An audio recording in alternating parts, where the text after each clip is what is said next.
J'ai trouvé le journal intime de 14-18 de ma grande-tante Cécile, 13 ans, partie 4.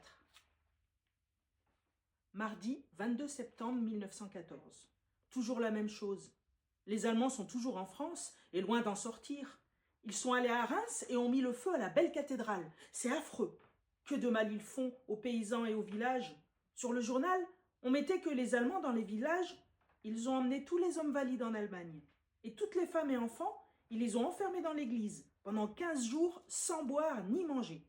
Ensuite, ils l'ont arrosé de pétrole et ont mis le feu. C'est horrible à entendre.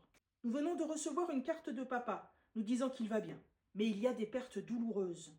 Oh, qui peut être mort? Nous connaissons presque tous les officiers. Les Russes n'avancent plus.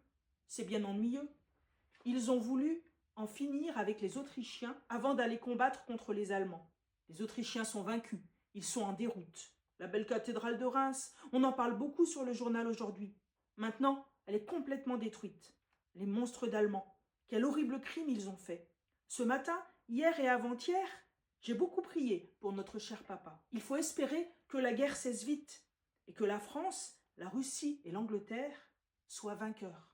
Ce passage, il est intéressant car il parle de ce que l'on a appelé les atrocités allemandes qui ont eu lieu en août-septembre 1914 en Belgique et dans le nord de la France. Des milliers de civils sont exécutés, des villages entiers sont incendiés. Tous ces massacres bien réels ont été relatés dans la presse française, mais aussi souvent exagérés et instrumentalisés pour discréditer les Allemands. Peut-être que Cécile elle-même a amplifié ce qu'elle a entendu, car il y a bien eu des civils qui ont été enfermés dans des églises, mais pas pendant 15 jours comme elle l'a dit, et pas d'églises incendiées avec les civils à l'intérieur.